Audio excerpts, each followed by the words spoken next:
नमस्कार फ्रेंड्स, स्वागत है आप सभी का जयज़ व्लॉग डायरी के हमारे इस चैनल पर, जहां हम अपने सिटी टूर्स और रिलीजियस प्लेसेस के विजिट्स को अट्रैक्टिव कंटेंट बनाकर आपके सामने प्रेजेंट करते हैं। साथ ही दोस्तों, हॉलिडे के दौरान होटल्स में हमारी स्टे और रेस्टोरेंट के फूड्स की हमारी रिव्यू को भी आपके साथ शेयर करके हम अपने इस व्लॉग के मिशन को अचीव करने का प्रयास करते हैं।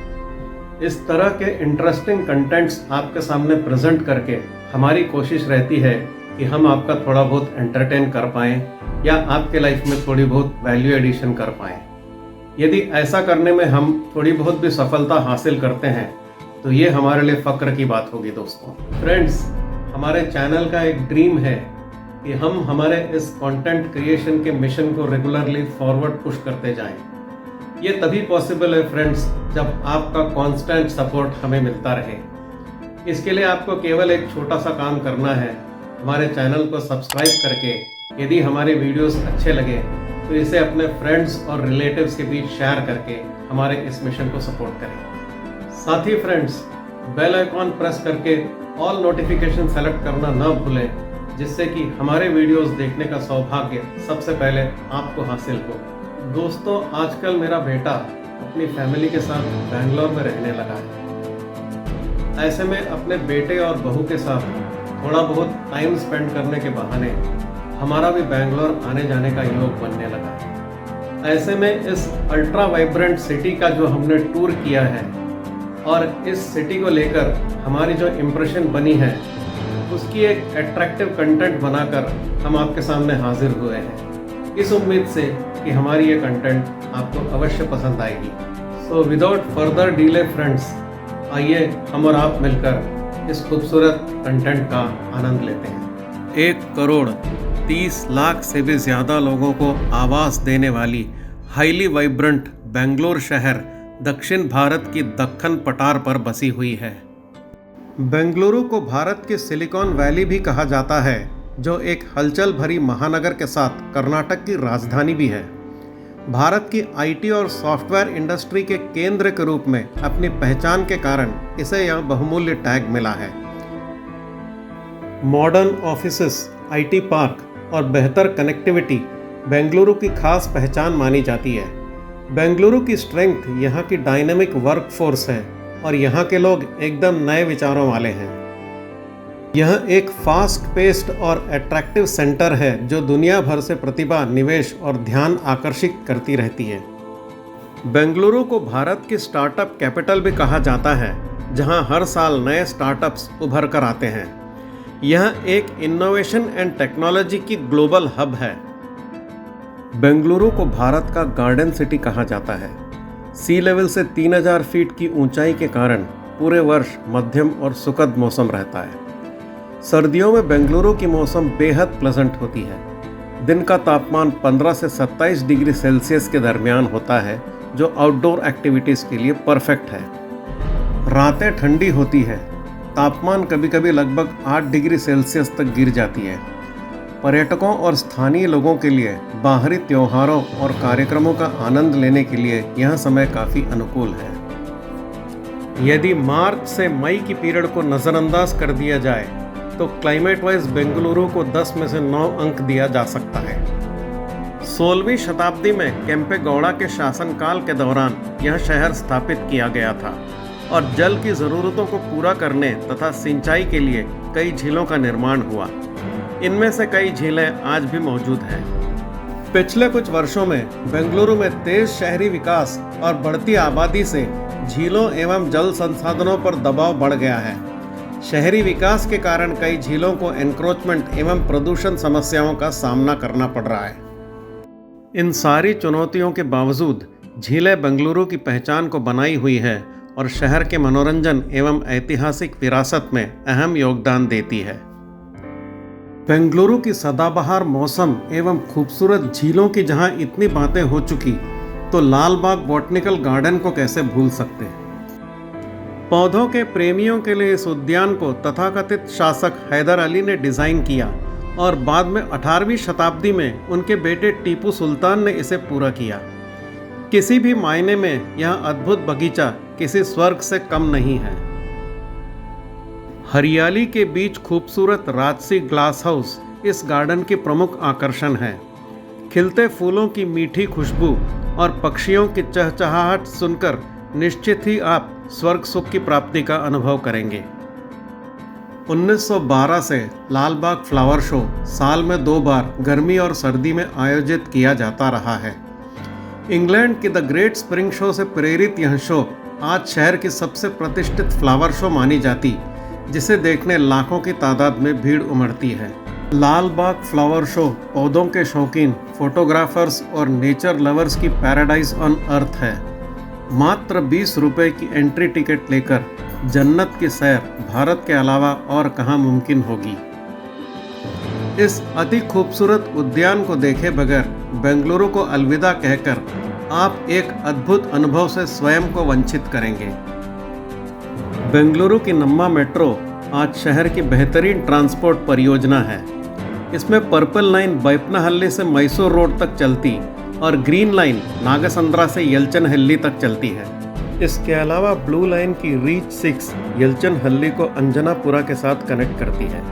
इसे ट्रांसपोर्ट का तेज और भरोसेमंद तरीका प्रदान करने के लिए डिज़ाइन किया गया है, खासकर पीक आवर्स के दौरान जब बेंगलुरु में रोड ट्रांसपोर्ट और भीड़ एक प्रमुख मुद्दा है। बेंगलुरु की नम्मा मेट्रो यात्रियों के लिए आरामदायक बैठने, सुरक्षा और सूचना प्रणाली के साथ वातानुकूलित ट्रेन सेवाएं प्रदान करता है। शहर में बेहतर कनेक्टिविटी के लिए मेट्रो सर्विसेज को बसों एवं अन्य पब्लिक ट्रांसपोर्ट के साथ इंटीग्रेट किया गया है। आज करीब 6 लाख नागरिक इस परियोजना को हर रोज ट्रांसपोर्ट साधन के रूप में इस्तेमाल करते हैं। मेट्रो प्रणाली में स्मार्ट कार्ड और टोकन जैसे विभिन्न टिकटिंग ऑप्शंस हैं। यह रिपीट ट्रैवल करने वालों के लिए छूट भी प्रदान करता है।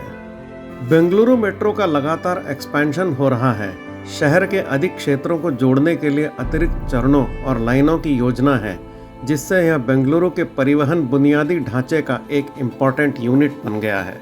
बेंगलुरु में इस तरह की कम ट्रैफिक की सीन आपको सिर्फ सुबह 6 से 8 बजे के दरमियान देखने मिलेगी, अन्यथा ट्रैफिक यहाँ एक बहुत बड़ी चुनौती है। पूजा अनुष्ठान में विश्वास करने वालों की भी यहाँ कमी नहीं है और कई धार्मिक स्थल शहर के हर जगह आपको मिलेगी। देश की हर जगह से लोग यहाँ रोजगार पाने आते, इसलिए हर तरह की फूड और हर किस्म का जायका आपको इस शहर में अवश्य मिलेगी, फिर चाहे वो डोसा इडली हो या पंजाबी ढाबे का चूल्हा। शहर की सड़कें स्ट्रीट फूड वेंडर्स से भरी होती है जो चाट, पानी पूरी, पाव भाजी और वड़ा पाव जैसे स्वादिष्ट स्नैक्स पेश करते हैं। दक्षिण भारतीय व्यंजनों के अलावा बेंगलुरु में तंदूरी आइटम, कबाब और समृद्ध ग्रेवी भी शामिल है। बेंगलुरु भारत की पब कैपिटल कही जाती और लाइव नाइट लाइफ एंजॉय करना यहाँ के युवा पीढ़ी का पैशन है। शहर की पब और नाइट क्लब में लाइव म्यूजिक के साथ लेट नाइट डिनर का आनंद उठाकर युवा पीढ़ी अपनी प्रोफेशनल लाइफ के स्ट्रेस से रिलीफ पाते।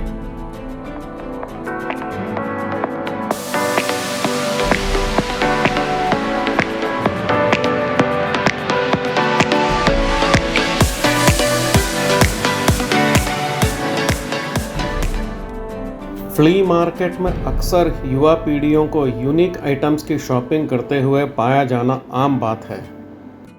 जैसे पहले कहा गया, यहाँ के लोग बेहद आधुनिक विचारों वाले हैं जो अपनी वर्क लाइफ और पर्सनल लाइफ को अच्छी तरह बैलेंस करना जानते और लाइफ की एंजॉयमेंट में वे कोई कमी नहीं छोड़ते।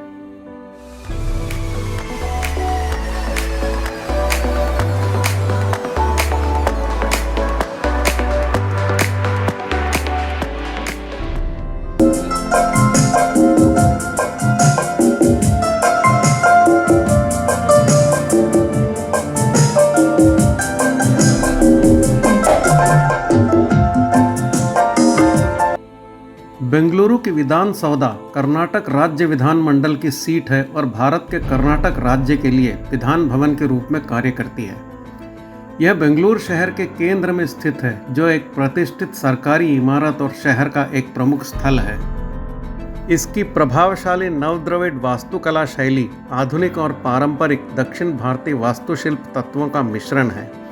इसे प्रसिद्ध वास्तुकार पी.आर. मणिक्कम द्वारा डिज़ाइन किया गया था और 1950 के दशक में बनाया गया था। इमारत में भव्य गलियारे, अलंकृत स्तंभ और एक केंद्रीय गुंबद है। बेंगलुरु विधान सौदा देश की सबसे बड़ी विधायी इमारतों में से एक है और दुनिया में अपनी तरह की सबसे विशाल संरचनाओं में से भी एक है। 7 एकड़ में फैली इसका floor area 7 lakh square feet से भी अधिक है। पहली बार आए बेंगलुरु टूरिस्ट्स के लिए यह स्थल देखना बेहद आवश्यक है। बेंगलुरु में हेरिटेज सेंटर और एरोस्पेस म्यूजियम एरोस्पेस और एविएशन में भारत के समृद्ध इतिहास और प्रगति का एक बेमिसाल उदाहरण है। यह एरोस्पेस में रुचि लेने वाले छात्रों और पर्यटकों के लिए एक खूबसूरत स्पॉट है। भारत की प्रमुख हिंदुस्तान एरोनॉटिक्स की प्रांगण में यह संग्रहालय स्थित है। 2001 में निर्माण की गई यह संग्रहालय भारत में एविएशन की विरासत को संरक्षित और बढ़ावा देने के उद्देश्य को पूरी करती है। म्यूजियम का मुख्य आकर्षण इसकी एयरक्राफ्ट और हेलीकॉप्टर्स की प्रभावशाली कलेक्शन है। विजिटर्स पुराने विमानों से लेकर मॉडर्न फाइटर जेट तक विभिन्न विमानों की प्रदर्शन देख सकते हैं। इनमें हॉकर हैरिकेन, फॉलैंड, ग्नैट, MiG-21 और HAL तेजस शामिल है, जो भारत की indigenously developed light combat aircrafts है।